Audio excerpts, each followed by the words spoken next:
also lacking one panelist who had to cancel due to vaccination, which is good.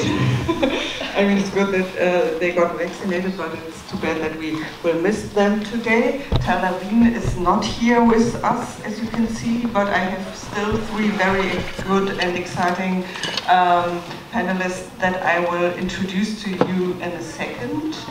We are now moving from the left to the right, and it will be hard to keep up the optimistic spirit that Stefan tried to establish, but I think it's nevertheless very important to really take a look at what is going on the right. What we did in the office in 2018 was that we published something on the far right in government. I have the brochure here, it's the only one I got, so I cannot really give it. It's online, yeah, and I'm excited. In the office. In the office. And I was excited that Sophie took a look in order to prepare herself. So we looked at the far right in government, and there are 6 cases in there from Europe: Hungary, Poland, Austria, Turkey, Norway, and Denmark.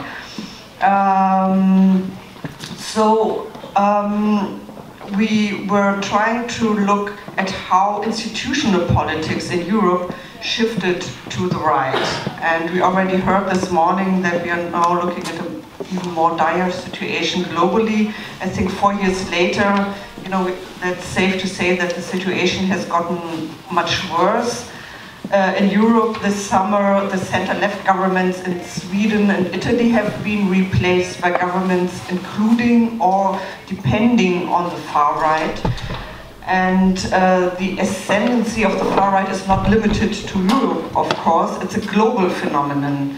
In India, Prime Minister Modi has shifted the country to the right. In Brazil, Bolsonaro, who has been called the Brazilian Trump, was elected to power and might be re-elected this weekend. In the United States, the Republican Party has become the party of Trump and turned into a movement that welcomes open fascists into their ranks. So the Republican Party has embraced Christian nationalism and turned into the party of white people. All over the world, the fear is growing that in 2024 there will be a Republican president elected and that liberal democracy, or what's left of it, will be over. So you see, I don't spare you here. The growth of open racism and anti-Semitism has put increasing pressure on black and brown people, working class people, women and LGBTQ. These groups have been specifically targeted by the far right in the US, in Europe and worldwide. So with this panel here, we want to analyze the conditions that facilitated the rise of the far right, and we also want to look at how strategies can look like to fight the far right, of course. So how strategies for the left can look like. So I'm excited that we will have an international panel today that combines analytical perspectives and activist experiences, and I'd like to briefly introduce them to you. So to my left I have Pasha Dashtgard, is that right? Pronunciation? Okay. Who has a PhD in social psychology and is the director of research for PERIL, which is short for Polarization and Extremism Research and Innovation Lab. And you study masculinity and online radicalization, as well as developing and testing resources, interventions to reduce political polarization and disinformation. Okay, welcome. My next to me on the right is Sophie Diekmann, who is not only a member of the board of Rosa Luxemburg Stiftung, but she is also working for Die Linke headquarters as the head of the civic education department, and we work together closely on a lot of projects. Welcome, Sophie. And then, last but not least, we have Maria Luisa Mendonça, who is the director of the Network for Social Justice and Human Rights and research scholar at the Center for Place, Culture and Politics at CUNY Graduate Center. Okay, so I will start with you, Pasha, since we are skipping our first panelist. So you did something that I found as a German quite interesting. You recently conducted a study on resources how to combat extremism, and you were looking at German examples.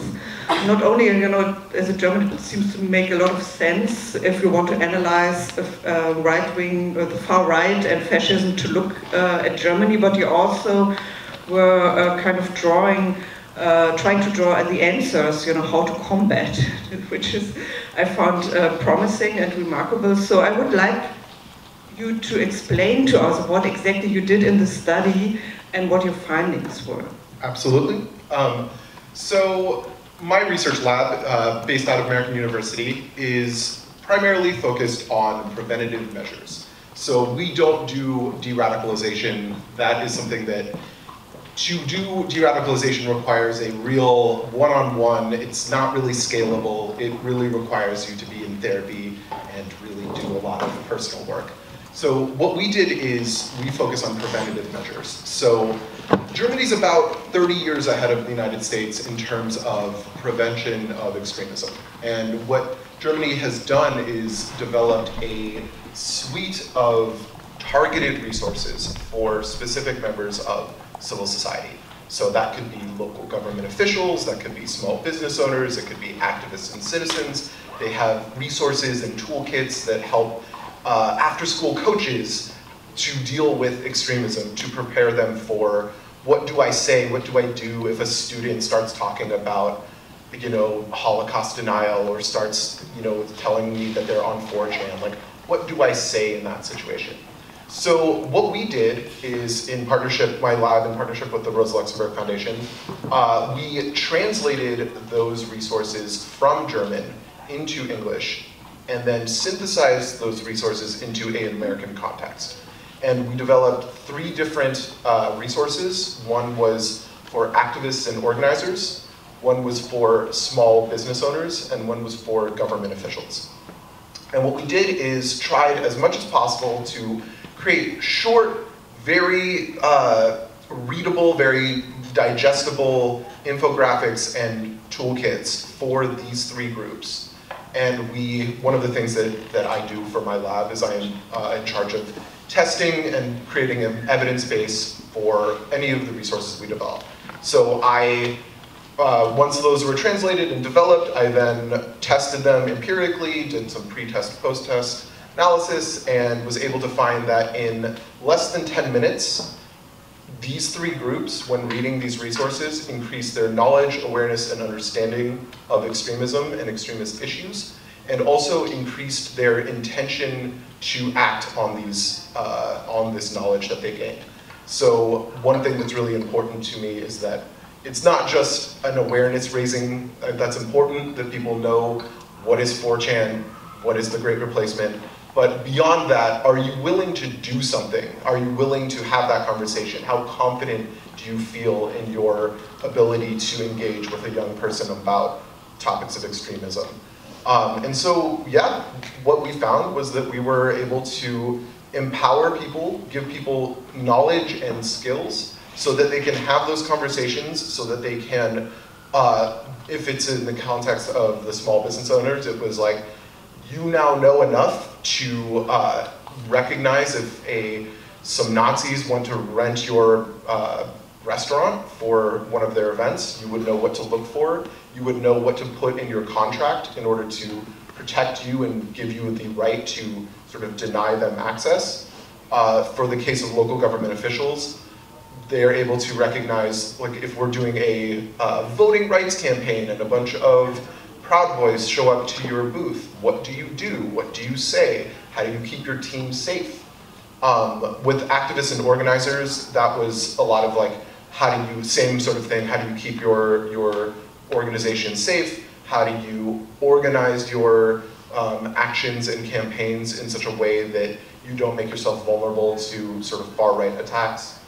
And all of this is done, and so the hope is that we will continue to develop these resources from Germany that really target specific audiences. The idea is that it's not enough to just have a generalized, like, hey, extremism is bad, there are people out there who want to, hurt black and brown people or women or LGBTQ people, but instead it is really targeted.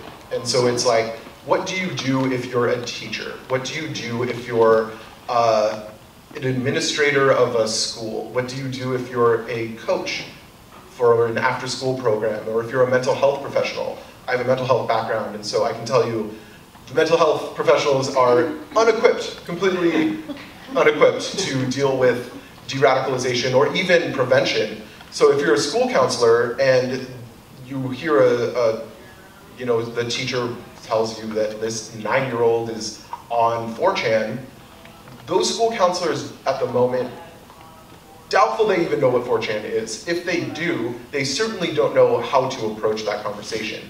And if it's the case where the parent is horrified to find out that their kid is participating in online extremism, then that's one whole strategy that we have to sort of intervene on. Often it is the case that you bring in the parents and they're like, yeah, great, love it. Like, also agree with, the Holocaust isn't real or whatever. And so how do you talk to parents who are also radicalized and where the house is a radicalizing space? So yeah, it was effective. I was really pleased with the results. Thankfully, our stats worked out, and I hope to be continuing to develop these resources and put them in community agencies and sort of put them in schools and kind of any level of civil society, as much of civil society as we can sort of penetrate, in order to equip all people with the ability to recognize red flags and warning signs, to be given like conversation protocols about like, what do I say? Literally, like, we hear this all the time in focus groups of like, what are the words that need to come out of my mouth if I see or suspect that there is someone I'm engaging with who's been radicalized? So, yeah. That I was wondering when I was reading the project outline, and that also was already mentioned there, the context of Germany and the US is maybe alike, but it's not the same. So, and you are mentioning yourself in the study that some things had to be translated into the context. So could you give an example of how that works? So what was not the right fit, what had to be translated and how?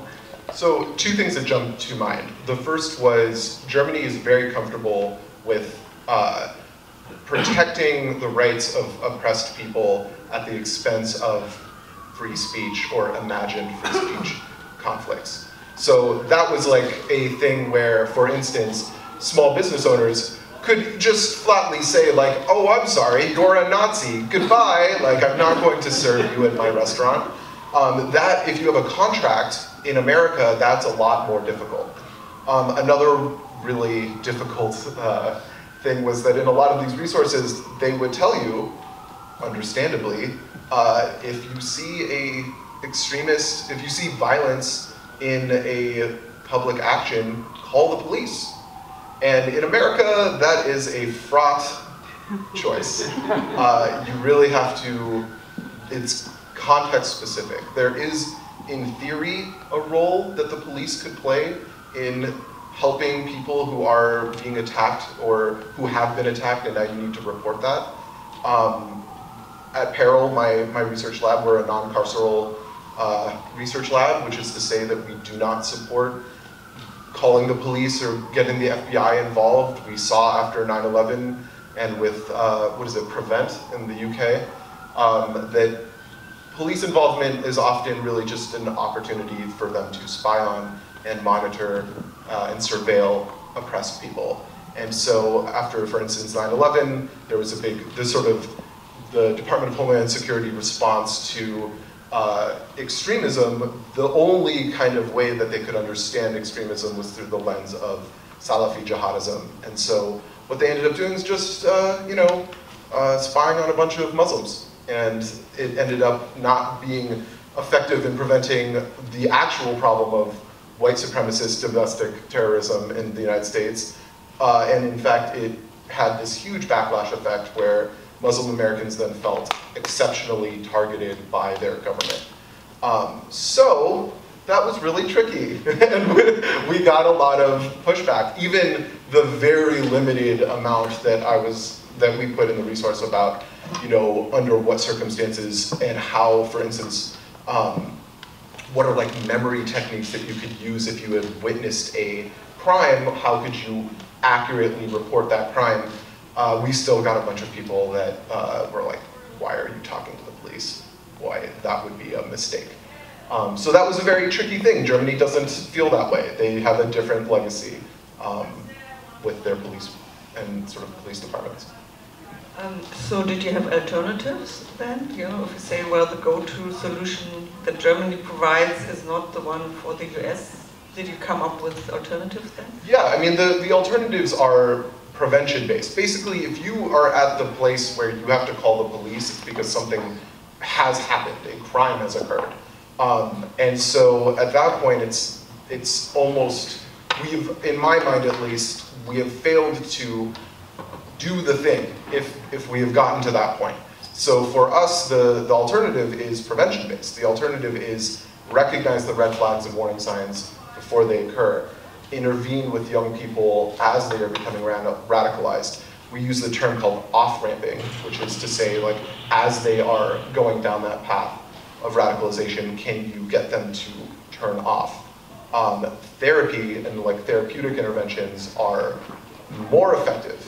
Putting people in jail doesn't make them less radicalized, especially white supremacists.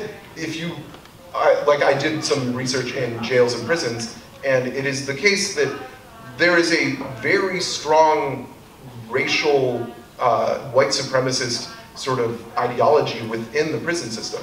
In California, if you are incarcerated, they will sort you by your race. So there is a very prominent white supremacist narrative that is emanating from jails and prisons. So putting people in jails and prisons doesn't solve that problem. It's a kind of, it's a crisis management strategy, which is, again, just not what we're doing. We're trying to prevent this from happening, empowering teachers, empowering parents, empowering after-school programs to recognize and intervene before it gets to the point where we have to call the police. Okay, thank you. And since we already spent a little bit of time looking at Germany, I want to turn now to Sophie. So, as I mentioned, you are working at the headquarters of Die Linke. So from your perspective, how would you describe the situation of the far right in Germany and maybe also in Europe in general? Yes, first of all, I want to say hello to everyone. Thank you for having me here. It's a great pleasure. Thank you especially Andreas and whoever made it possible to be here. It's actually an amazing view from this perspective, so just take a look around. Well, since you already mentioned, I work in the headquarters of Die Linke in Germany, so my view and my perspective about the far right will be especially one as a party member, so I will focus on other parties in Europe and in Germany. Nevertheless, of course, there's much more to say about far-right developments, like discourse shifts, I think Andreas mentioned it before, and the rise of fascist movements on the street. But yes, this will not be my focus, so forgive me for that, but maybe this is something for the discussion later.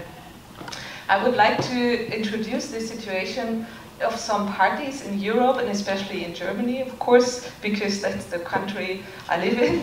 And you can say actually that in Europe, just like Albert mentioned this morning, the last, let's say, 10 years have shown a huge uprise of right-wing parties, which is really threatening, not only in Western Europe, but also in Eastern Europe. Like Western Europe would be France, Germany, Italy, Sweden, Denmark, Norway. Actually, there's not one single country you can exclude from that.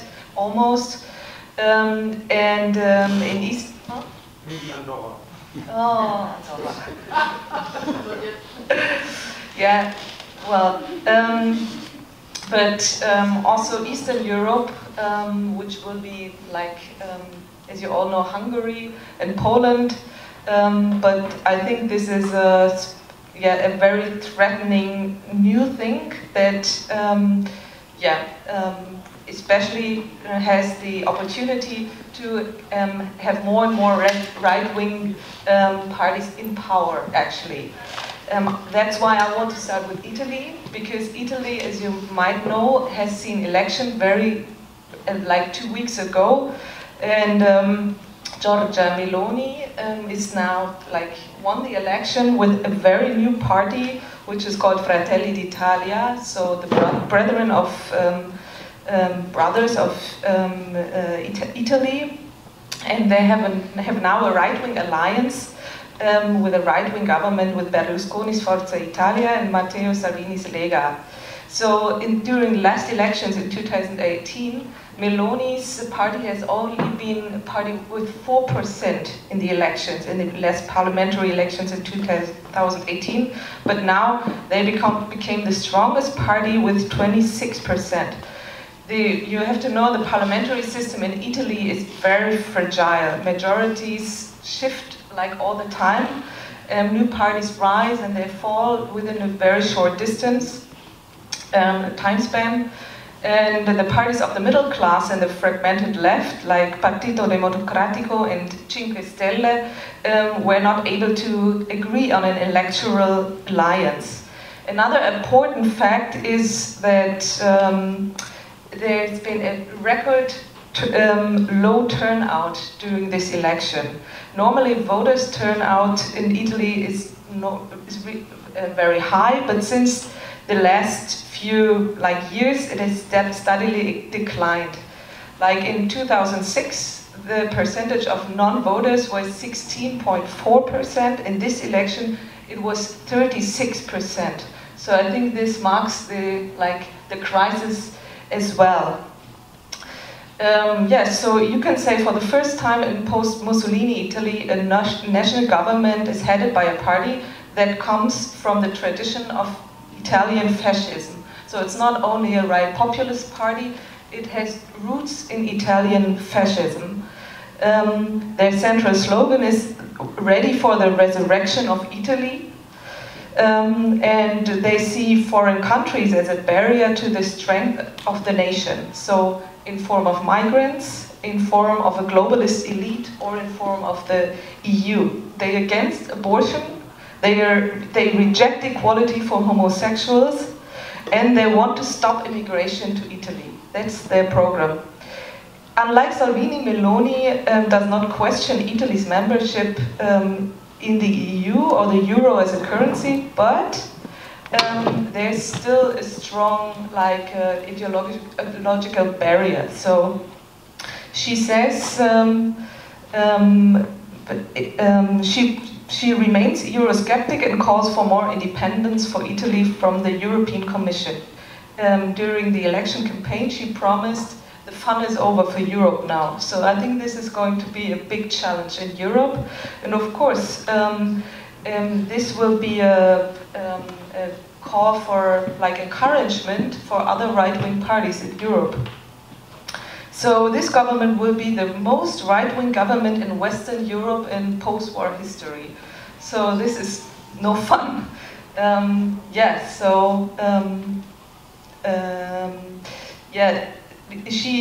It's quite interesting. She has also condemned Russia's invasion of Ukraine. But unlike Salvini and Berlusconi, she wants Italy to continue supplying arms to Ukraine. So this is a bit of a shift within, or not shift, a break within the coalition, the right-wing coalition in Italy. So it's not really clear what's going on in the future, because the system in Italy is so fragile, the parliamentary system. You don't know what is going to happen. There are some breaks in the ideological platform between them, so let's see what's going to happen. I will continue with Sweden because there's been elections too in like a few weeks ago in September, I think. It's quite interesting because there's no no right-wing party in power, but the middle right bloc, which is a coalition of moderates, Christian Democrats and liberals, now social democrats with the Greens in the left party.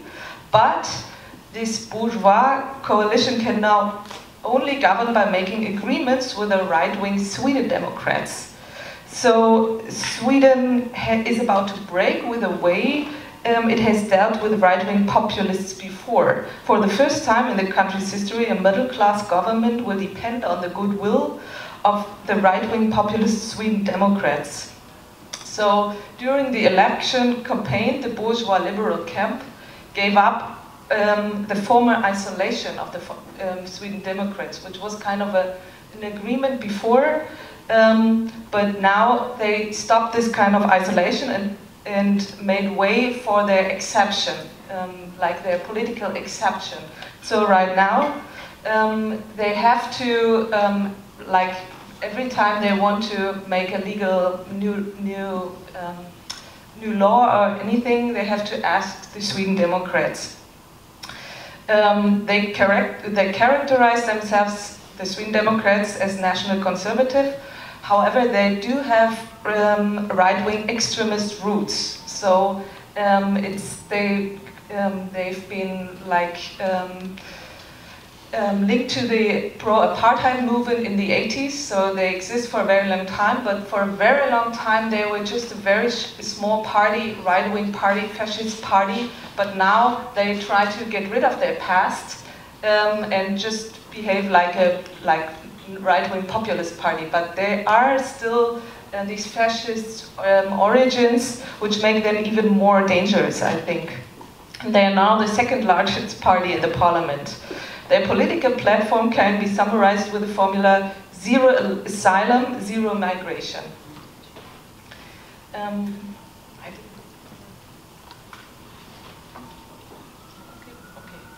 I will take a very short look at Hungary because I think it's a little bit different from the other countries because it's Eastern Europe based and they have a different political tradition because they belong to the Eastern Bloc, where the populist leader Viktor Orban, which is a very charismatic person in Hungary, and his Fidesz party won the election in 2010 in the middle of a crisis which was produced by the former socialist government and during a severe economical crisis. They despise liberal democracy, which very openly despise that. They call their system a liberal democracy. And they go for a very strong leader, so it's a leader-based movement, party. And Fidesz has restructured the electoral system in such a way that the strongest party is rewarded in order to secure the parliamentary majority. He openly proclaimed the plan at the beginning of his reign that he wants to be in power for 20 years, and everything looks like it's going to happen that way, as you put it.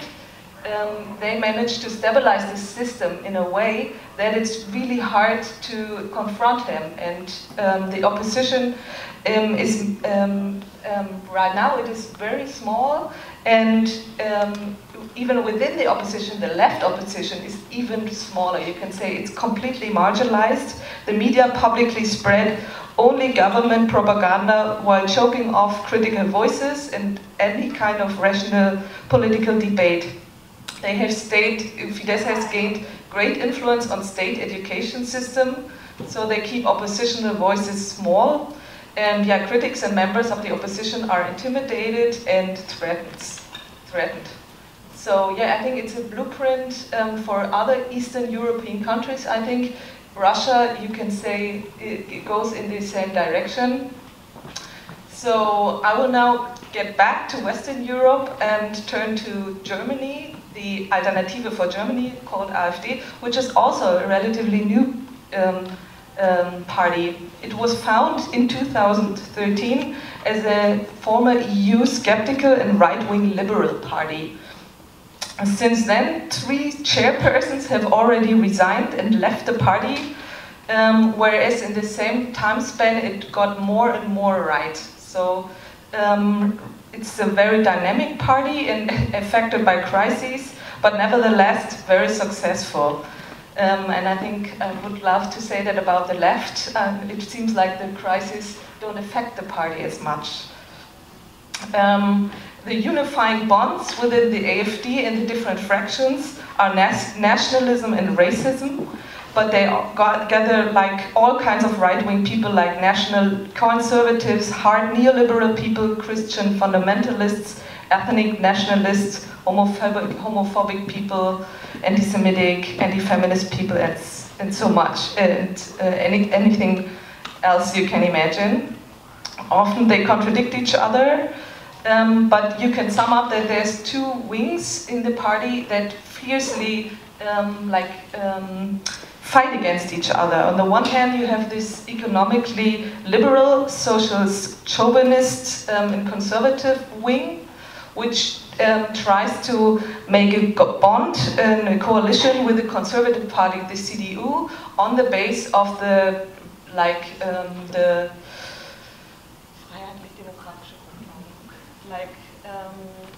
the constitution of Germany, maybe you can say, and thus to be socially recognized also by conservative elites.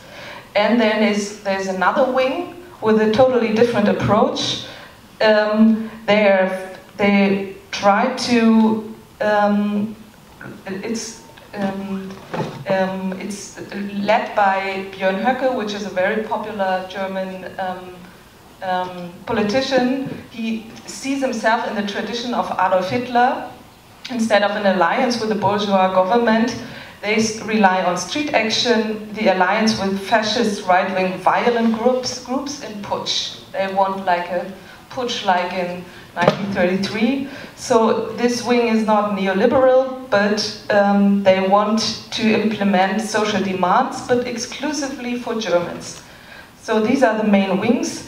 And the last wing is especially strong in Eastern Germany. You know, after 1990, Eastern Germany was especially hit by decline, social decline, poverty, unemployment, and humiliation, personal humiliation. After the collapse of the Eastern Bloc, their feelings about that are very prominent. So I think in a way this authoritarian and social, socially exclusive position can kind of connect to these experiences, which makes them really dangerous in Eastern Germany. And authoritarian ideologies and chauvinistic responses are easier to pick up on there. So, yeah, just to give you in the last federal elections, the Linke had 4.9%, almost 5%, and the AfD had 10%. So they're about double as successful as we are, which is, of course, a challenge for us. Yeah, I would like just sum up some like common ideological topics of the right-wing parties. Of course, above all, racism and the fight against migration and refugees are subject to all far-right parties in Europe.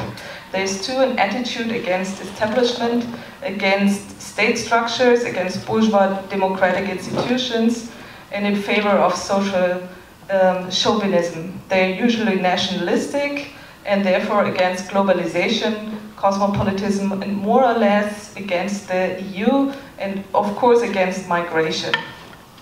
Mostly are against the liberal way of life, against progressive emancipation movements, feminism, LGBTQI rights, and of course against socialists and leftists. And I would like to make a cut in there because I think this is like an overview, and the rest in the Yeah, so thank you for this broad overview about the situation in Europe and specifically Germany.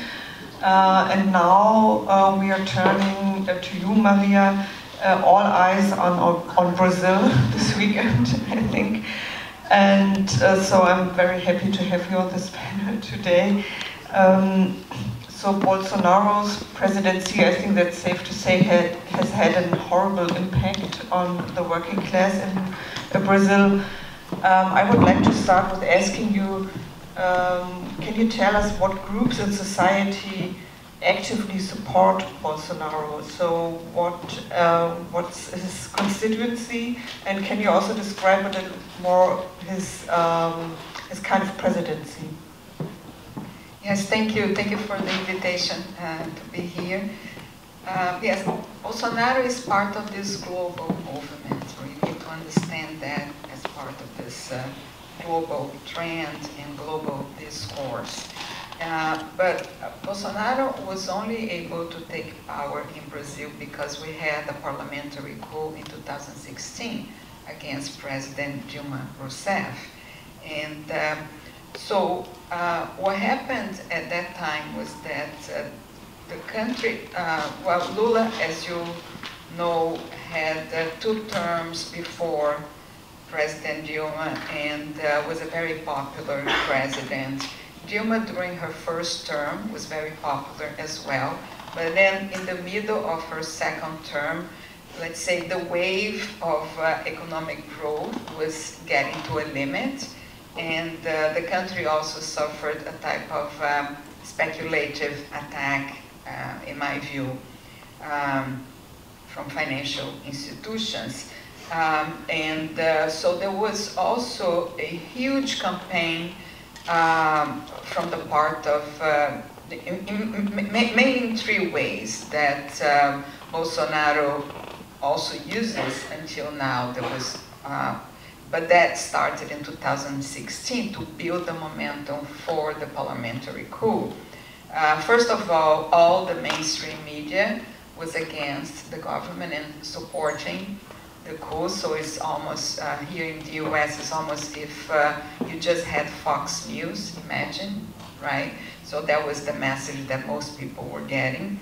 Also, there was a huge movement that Bolsonaro relies on, which is the far right evangelical church, which is, is growing and has been growing the last decades in the whole country, and is very influential at a grassroots level as well. And then a lot of a coordinated campaign to use social media and spread fake news. So these are, 3 main strategies that Bolsonaro used to win elections in 2008 of corruption against Lula, right?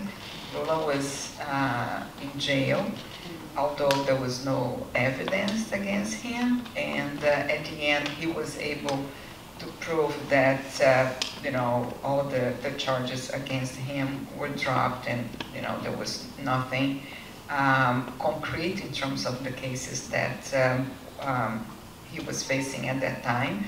So the only way Bolsonaro was able to win was because Lula was in jail, and in 2018, and the whole process started in 2016 with the parliamentary coup. So the right-wing parties in Brazil at that time realized that they could not win elections. They had to find new ways of attacking democracy. And an important element also was that the neoliberal forces, the neoliberal parties, the mainstream media, they went along with that. And I think that's a bit similar to what happens here in the US as well. So the neoliberal forces kind of went along with the fascist discourse and attacking democracy, attacking the elections, attacking the Workers' Party, and they are now paying the price because we had the first round of elections 3 weeks ago, and now on Sunday we're going to have the second round of elections. As you know, Lula was the first, got more votes, got 6 million votes more than Bolsonaro did. And now we're going to see the result on Sunday. But the party that actually lost most seats in Congress and in the Senate was, let's say, the mainstream conservative parties, the neoliberal parties that lost space and were replaced by far-right candidates. So I think this is a lesson, and that also shows why Lula now is running. The candidate for vice president, his running mate, is Geraldo Alckmin, who is an important figure within PSDB, which is the most mainstream neoliberal party, also the party of Cardoso, Fernando Henrique Cardoso, that you all know. The former president is supporting Lula right now, so I think that is a kind of a mea culpa to some extent right now from the part of traditional neoliberal figures and parties, and even the mainstream media, part of the mainstream media now, that saw that perhaps Bolsonaro went too far, and that is a risk to democracy and the main institutions in the country. When Bolsonaro took power, he dismantled several institutions, for example, the labor ministry, the environmental ministry, also the institutions that supported women's rights, that fought against racism, so very similar in terms of the discourse against those movements. But then, more recently, Bolsonaro also started to attack the Supreme Court.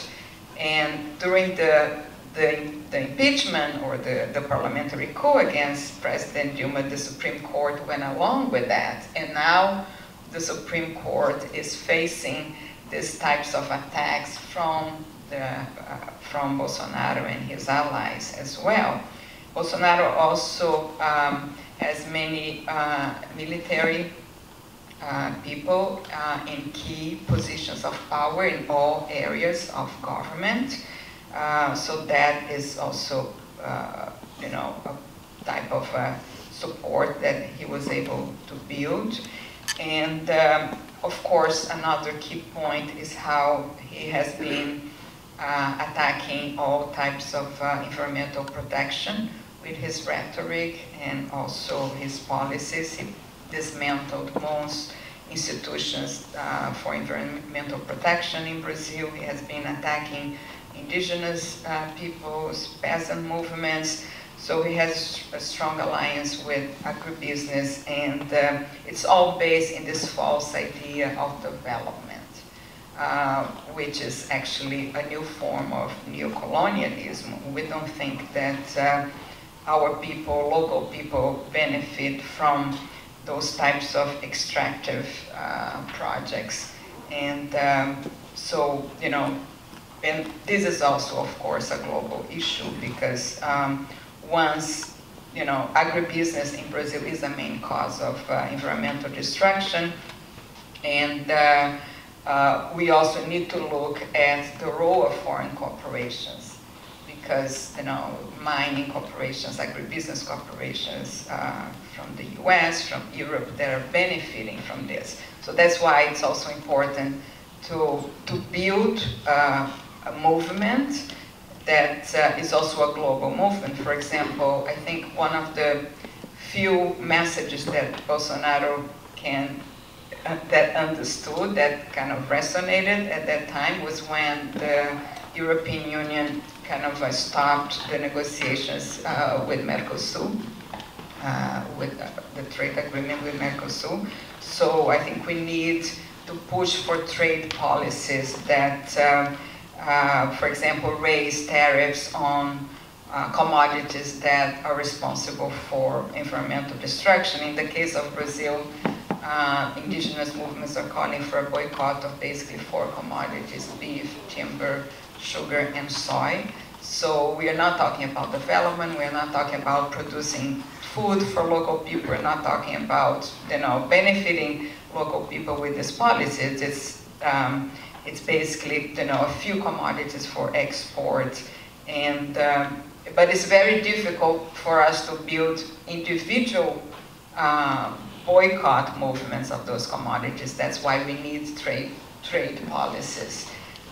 For example, raising tariffs or even boycotting those types of commodities from Brazil and pressuring international corporations, mining corporations, agribusiness corporations that benefit from that as well.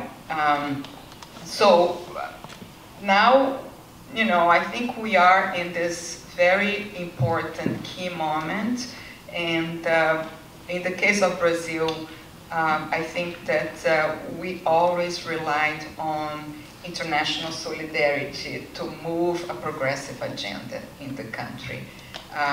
So although, you know, more progressive governments are more sensitive to their international image, and of course Bolsonaro is part of this global far-right movement. His discourse is very similar to Trump, so he basically repeats everything that Trump says.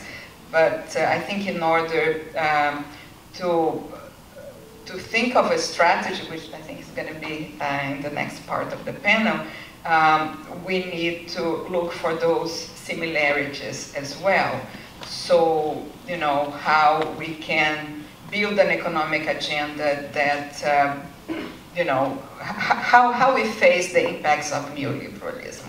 I think this is one question. Also, you know, the lawfare cases, you know, the use of the discourse about corruption. I think it's a common discourse that we need to be prepared to respond to.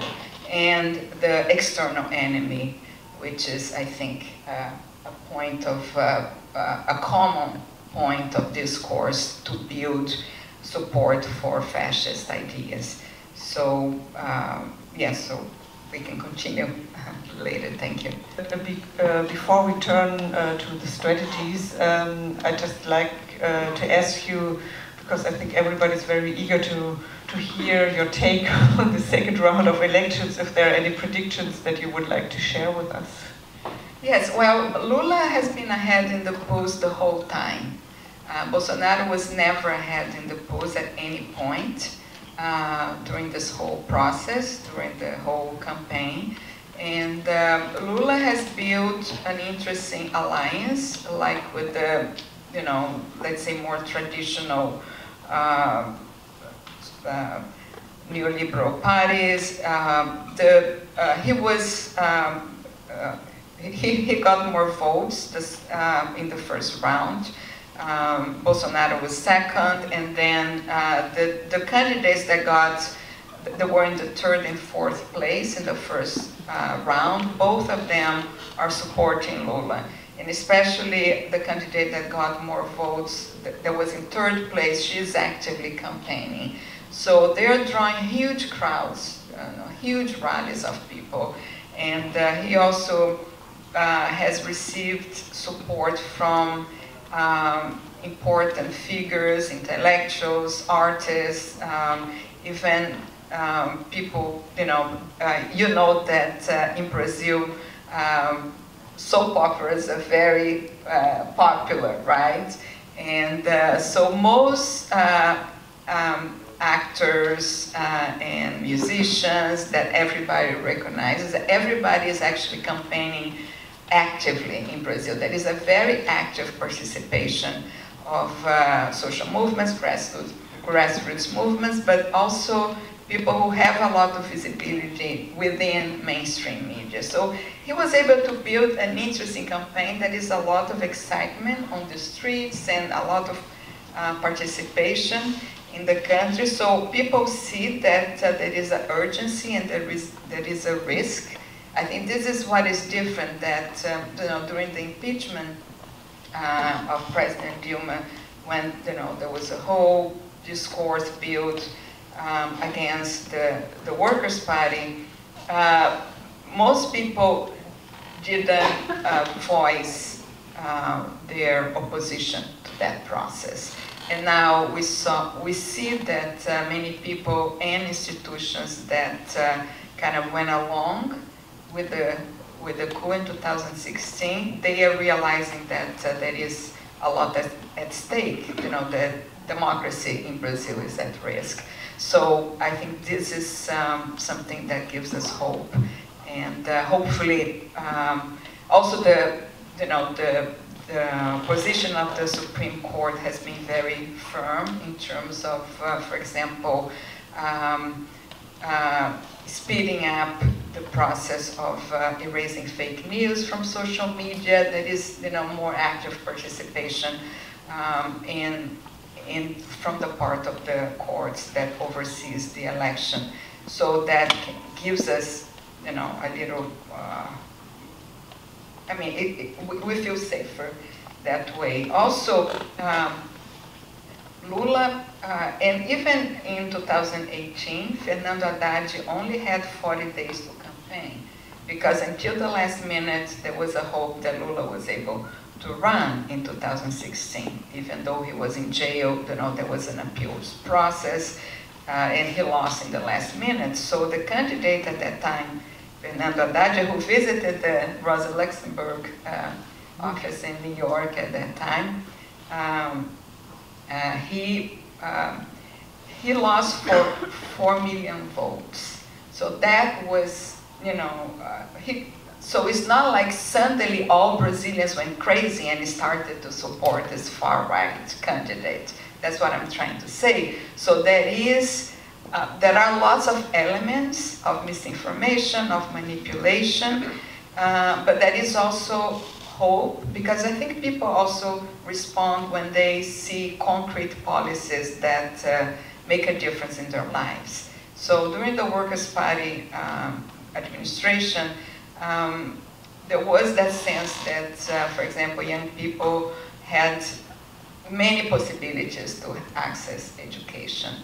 A lot of support for education, for healthcare, for job creation. So there was a sense of hope, and now I think that people also, understand that. So that also, I think that's an element. How do you build economic policies that make a concrete difference in the lives of people? So, yeah, I don't see, unless there is something, all the polls are wrong, or there is something very dramatic that happens between now and Sunday, I think we're going to have a good result. Okay, so we're soon going to find out. Thank you for closing with a hopeful note. Yeah, I actually would like to ask the panelists a little bit about strategy before I open the floor to all of you, because I'm sure you're eager to weigh in. Fighting the right is obviously a very difficult task. One of the problems being that the political center that needs to stand up to the far right has only done so half-heartedly. Another problem is that continuing neoliberal politics inflict hardship on so many people, thereby enhancing the social basis for the far right. In addition, socialist left continues to be only a minor force. We know what we are talking about since we come from Germany. Given this complicated setting, what would you say is the best strategy for the left to win over people and or to even win over the majority of people to fight the far right? And I will give to you first, Pasha. So my research largely focuses on online radicalization, and so that's where my head is. When our two panelists were talking about media, it occurred to me that what we're talking about with media has really changed, and that media is really it's sort of the civil society. It is like the place where we come together to discuss things. Social media is now the primary mode of communication for many young people, for a lot of people of, you know, like my parents' generation as well. Everybody is online now, and it has done things, and the sort of ways that social media restricts and produces certain narratives has been manipulated and kind of hijacked by populist right-wing governments and leaders. What we saw with the rise of Donald Trump, what we're seeing with the rise of Bolsonaro, is the weaponization of fringe and like salacious kinds of rhetoric that really appeal to people's basest and most sort of fear-based emotions. So when I think both panelists were mentioning Christian nationalism, this is something that we're seeing. I'm doing a project right now in Texas with evangelical pastors who are reckoning with QAnon and conspiratorial thinking in their congregations. And this has been going on for a little bit over a year. I've been doing this project. In the last 4 months, we've seen Christian nationalism and dominion theology as a concept go from a thing on the fringes that people would acknowledge but wouldn't sort of embrace, to now the kind of status quo. It's like obvious to evangelicals that Christian nationalism is the sort of platform through which they should be entering into politics. And this is facilitated through online discourse. And when we're talking about Trump's impact on, you know, Western Europe populist movements, when we're talking about Trump's impact on Bolsonaro, this is because of social media and the sort of borderless nature of this radicalizing content.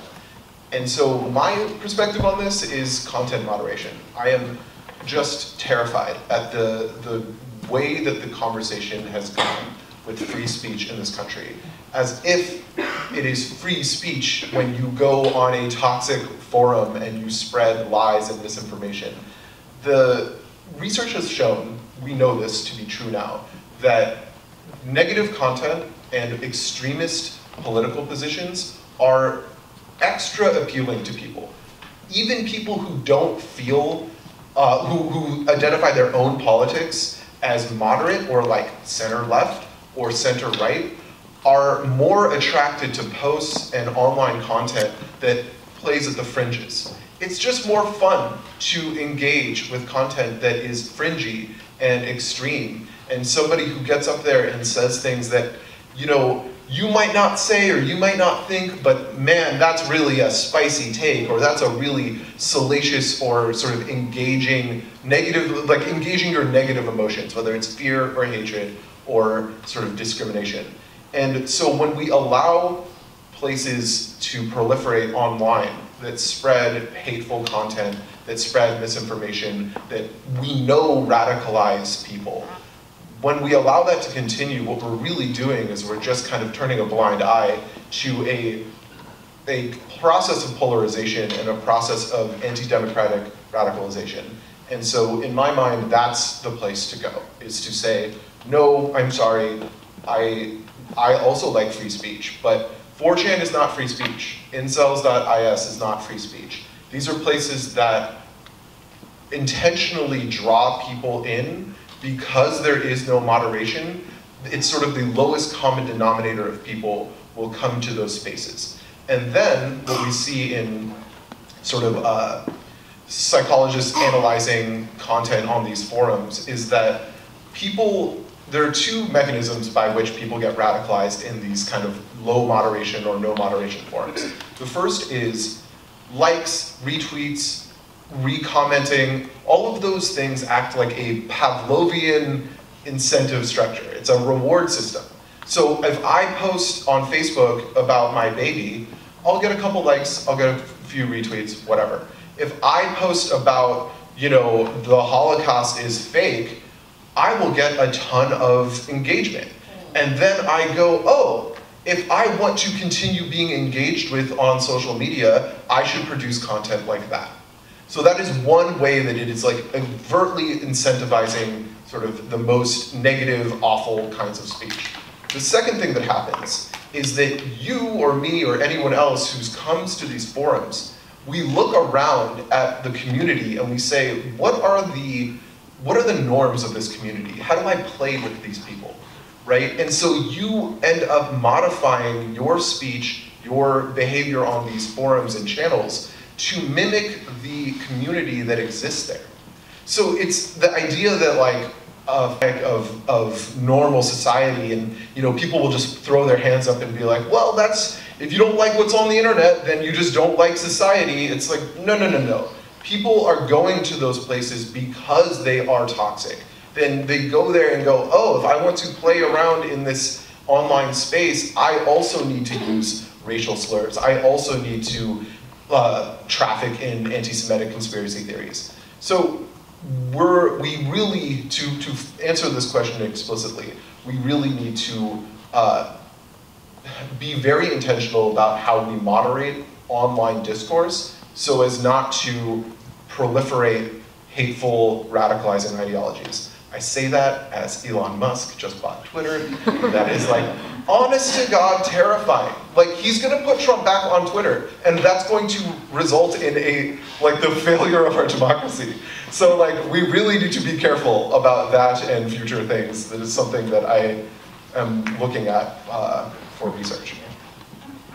Okay, yeah, thank you so much. Sophie, the German left has been talking about strategies a lot, and unfortunately not always agreeing to each other.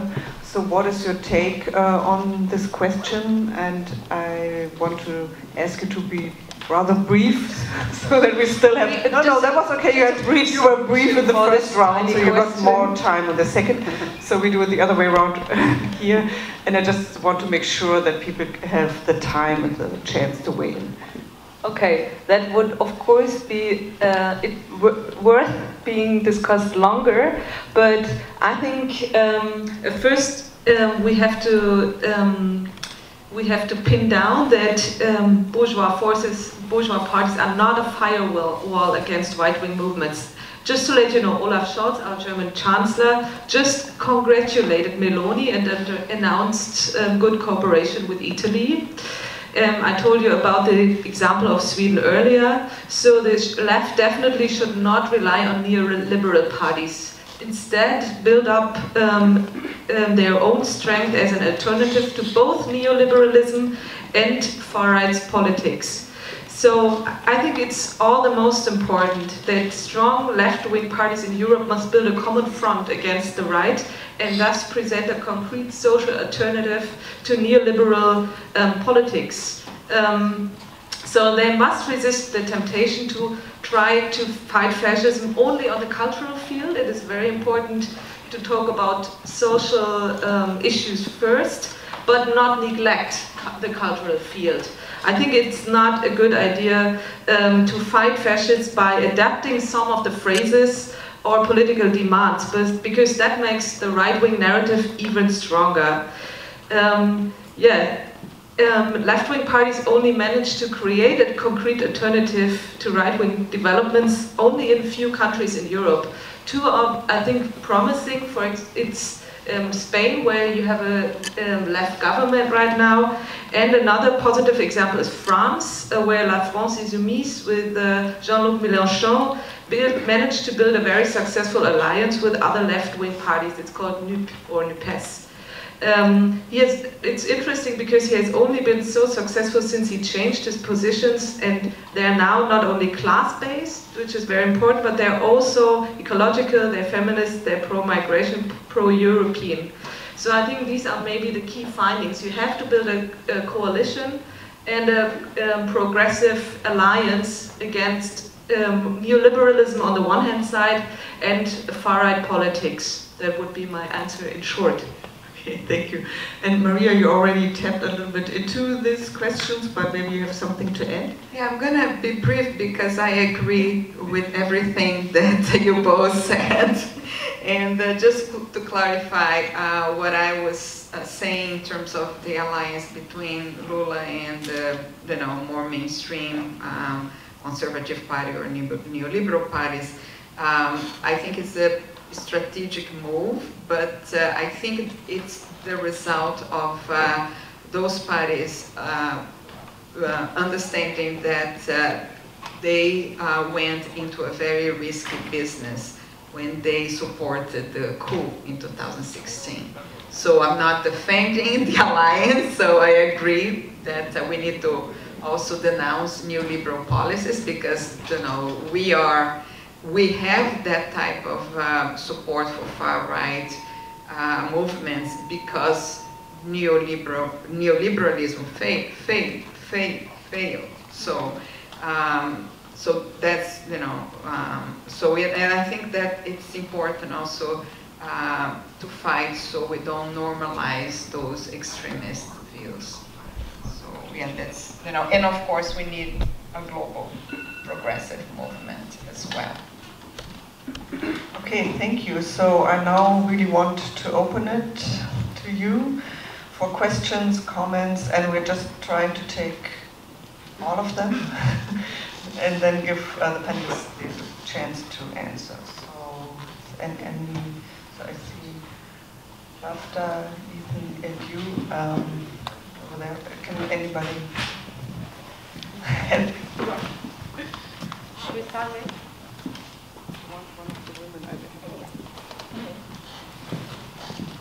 Yeah, I have a question and also a comment. Maybe I'm going to start with a comment because, Pasha, when you were comparing the German situation to the situation in the US, it almost made me ask myself which country you were talking about, because it almost seemed like Germany was like this anti-fascist utopia.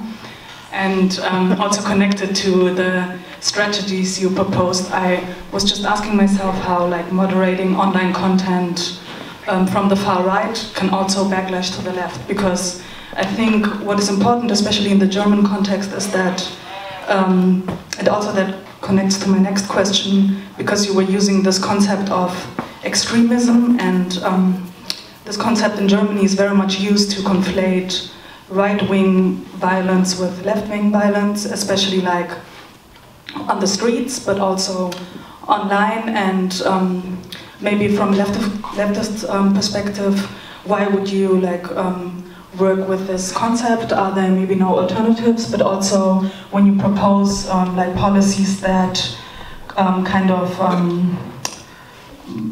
limit free speech, this is also something that can be used against the left. But because when I think about it, a lot of these policies are specifically used to target also the left, and also to reduce the influence of the left online. When you compare online Holocaust denial to a reading circle of the Communist Manifesto as the same thing, or as maybe something that can be compared, I think this can also lead to a very dangerous place. But also calling the police as a solution to, I don't know, these kinds of things happening in real life. I think that has escalated the situation in Germany a lot, and a lot of people in these kinds of situations don't actually call the police, and they don't take the legal way. We have also the big issue of the anti-fascist movement being criminalized a lot. There's this huge trial going on against this leftist group in Eastern Germany that are accused of beating up a neo-Nazi, and this is very much almost like a show trial, the way they are presented on the media. So I don't know, I would say, I would agree with some points that were made on the panel, that it's important to have a front against neoliberalism and the right wing, but I don't think the solution lies within the German state, because I don't think the German state has any interest in combating these issues from the same perspective as the left is. So yeah, I think that's my point.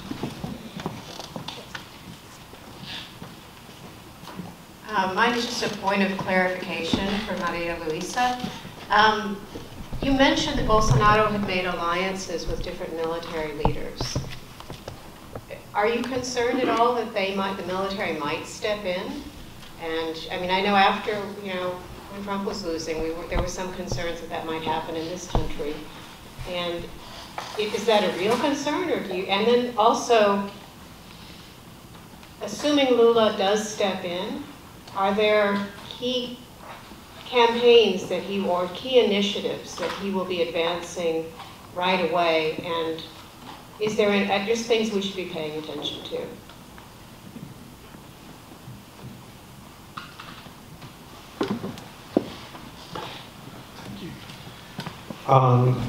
In the United States, the right actually split over the question of whether to embrace the far right. And the majority of the established right went in that direction, and in an unprecedented way, so that there's more power for the far right than in a very long time. And at the same time, while they're on the march and on the offensive, even though they really don't reflect the thinking of most people in the society, the center and left have not been able to really form a strong counterpart to that. They're working very defensively, and it shows in the debates that go on. It's not really catching fire with people, and that leads us to the situation now where we really don't know, even in New York State, which is not a bastion of the right or the far right, whether the governor is going to be an election denier or not.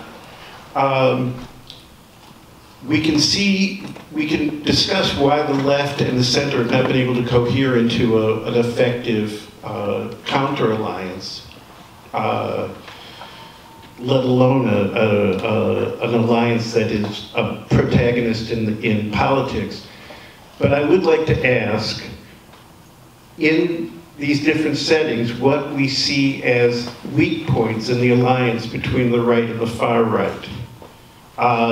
They aren't necessarily natural partners, and we have to ask, given that, is it possible that there are divisions under the surface that we can take advantage of in the future?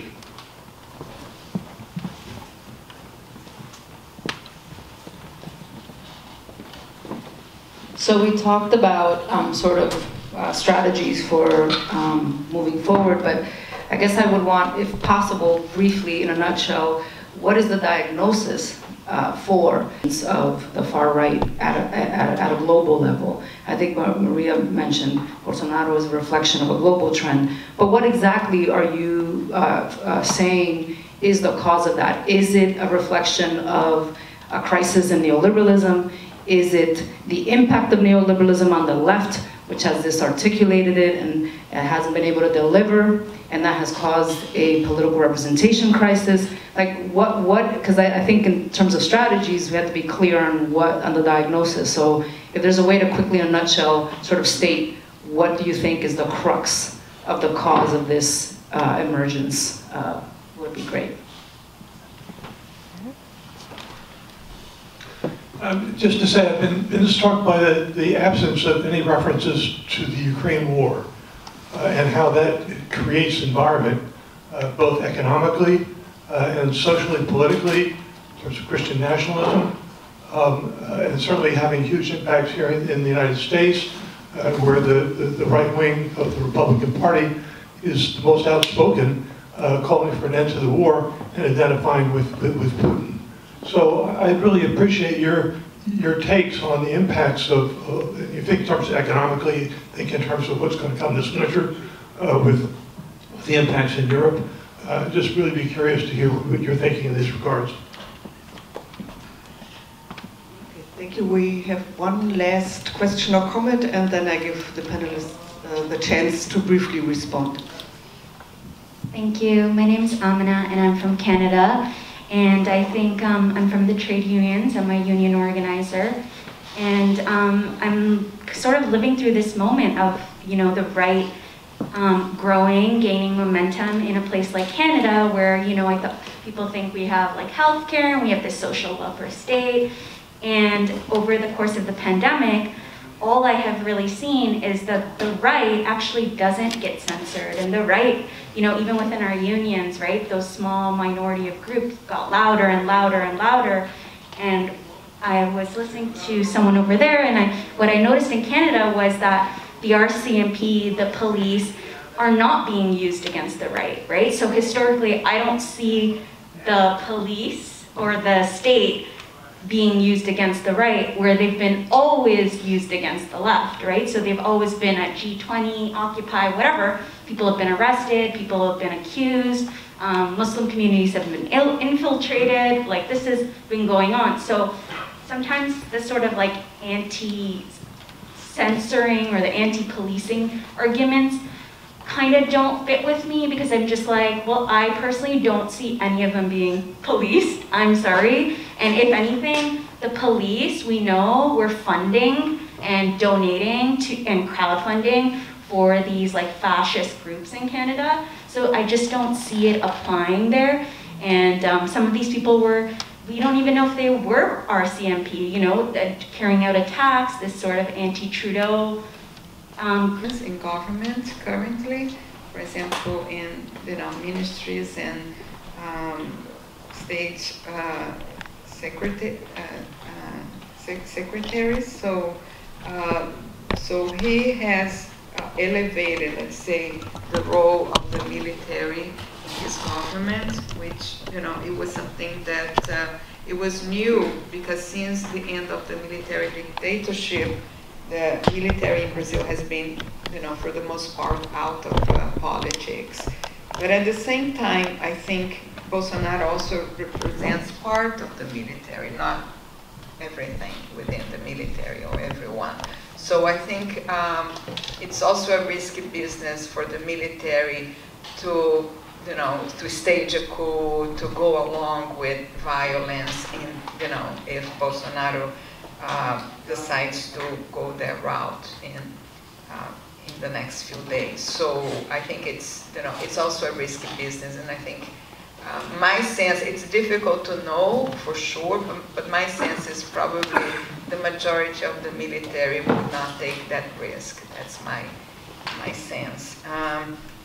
But I think in more general ways, I think one of the problems of the current discourse, the issue of discourse, is that international media, and especially international media more even, I mean the Brazilian media to some extent as well, they polarize the discourse. It's almost like Bolsonaro is one extreme and Lula is the other extreme, which is not true. And I think in general, this should be part of our strategy to show that, defending investments in education, in healthcare, making sure that people have a vaccine so they don't die, from COVID. These are not radical policies. And I think to your question as well, what should we pay attention to? I think that if you look at, Lula's proposals, they are not radical. It's job creation, reestablishing the institutions, defending democracy. So I think in general, in terms of strategies in general, we need to do that type of public education, that we are talking about, policies that everyone can relate to. Education, healthcare, job creation. So this should not be seen as radical policies. And of course, we need to figure out how to build a global movement as well. Thanks. Okay, thank you. So I know that was a lot, so I just encourage Sophie just to pick maybe one or two of the questions or topics, and then we will all spend more time together and have the chance to engage in more conversation. Yes, because I didn't have direct questions, but more like general questions, which I found very challenging and worth discussing a lot about. For example, the impact of the Ukrainian war on German politics or European politics is a very big topic. Of course, it impacts politics a lot. For example, the energy crisis hits Germany especially much, and these crises, economic crises, are always turning points that can be used by the left. The left can be stronger after, or the right. So right now we're like on the margin, at the edge of this kind of situation, and let's see what is going to happen after winter, when people might like freeze, don't have the money to heat up their apartments and things like that. So this is going to be a very dangerous situation, definitely. Yeah, I think I can just underline what you asked. There need to be, I think this is a very important strategy, to find the breaking points within the alliances. In Germany, the Conservative Party, which used to have the Chancellor, like Angela Merkel, they are completely like separated in between because of this question, whether to go with the AfD, whether to get more right, or like completely push the AfD and the right-wing party like aside. So this is, I think, a very important strategical point for left or progressives in general. And yeah, I think you answered your question yourself. Why is the right getting stronger and stronger? I think all of the crises are like summing up to that point. I couldn't just pick out one of the crises and say this is the only reason. I think it's I think in the crisis of neoliberal system, a lot of multiple crises, and I think the question is what is going to come next? Are we going to have a left alliance to fight climate change, to fight like social cuts, to fight neoliberalism? Will there be a left system alternative for us, or is it going to happen? Is it like a fascist alternative? I think it's about us to build a progressive left alternative to what is going to happen, like, yeah, next. Thank you. Pasha, you got some very specific questions. So thank you. First of all, thank you. So definitely don't mean to imply that Germany's some like liberal utopia that's figured out extremism. But compared to the United States, kind of a little bit. Just because, if nothing else, so I spent a month and a half in Berlin meeting with, I'm gonna butcher the name, mobile advisory units is the English term, mobile, thank you. So for those who don't know, basically these are sort of like pop-up community agencies that target extremism and radicalization in local communities. And so what we're trying to do in America, what my lab is trying to do, is we're going to try and borrow that model of the mobile advisory units and bring them to America. So we are currently definitely going to do one in Michigan, also going to do one somewhere in Georgia. Can't figure out if we want to do it in Atlanta, like a dense urban center, or if we want to go actually out to like rural areas of Georgia that are like contending with white supremacists in the towns and cities. But the mobile advisory units strike an interesting balance because they are not government, they're not a national government thing where there is this like very top-down sort of mandate and organization. They're very local. And what we found is that these small community agencies build trust over many years with the community such that, and they are partnering, they're actively going out and partnering with local schools, after-school programs, sports clubs, restaurants, but places where people meet, civil society. And they are offering services, whether that is individual therapy, family therapy, whether it's information about radicalization and extremism, whether that is going actively into schools and trying to support teachers and school administrators who are contending with radicalized youth. The idea here is that you, over time, build networks of support such that people who are targeted can go to these places instead of going to the police, right? I'm not going to report this. I don't trust that the police officers are going to do anything, but I do trust my local mobile advisory unit to know who to talk to know how to address the situation. So I think that that strikes a nice balance. Obviously, the mobile advisory units in Germany have their own problems. They don't share data. They don't even really collect data because they're government funded. They have no real incentive to show how effective or ineffective they are, which is not going to be true in America. We're not going to get that funding from the federal government. which is terrible because that means that we're not able to reliably establish relationships in the community that we know we're going to be in the community for 5, 10, 15, 20 years. But at least if we are able to establish these community agencies, that will be a place where we can disseminate the kind of resources that we developed with Rosa Luxemburg. It's the kind of opportunity to build local, very grassroots kinds of relationships with the communities that are being affected. And then the other thing, right, I mean, listen, yeah, the left has always been targeted. And of course the state has never been on the side of progressive change. So yes, any sort of policy on freedom of speech or moderation is going to target lefty people. It's going to target ethnic and racial minorities. That's absolutely true. In America, that is what's happening. You know, the panic around BLM protests and Antifa, that's super real. I mean, it's not even a thing we have to imagine. It happened. Fox News was fear-mongering around Antifa as if it's a real thing. Trump was pretending like Antifa is a terrorist group the way that the Proud Boys are a terrorist group. But this is to say that like we have to, that is not an argument for not moderating online forums. That's an argument for doing it well. And if it is co-opted or if it is taken out of context in order to target BLM protesters or organizers, that's an unfortunate outcome of a good idea.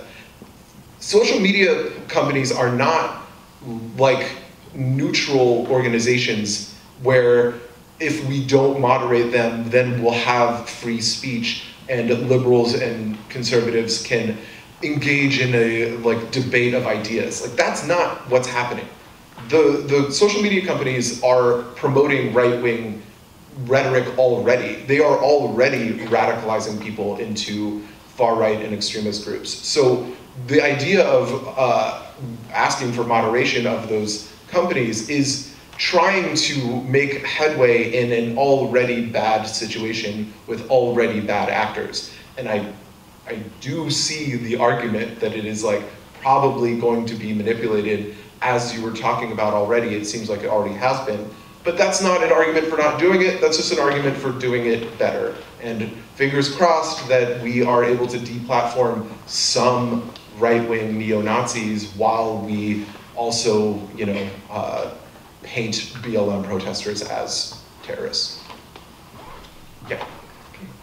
So, thank you. So the conversation is not over, but the panel is. So I think we will still have time to engage. So thanks to the three of you for this great panel. Thanks to you for listening and engaging. And now Andreas is going to tell us what's up for lunch. Actually, I don't know what's up for lunch, but there is lunch.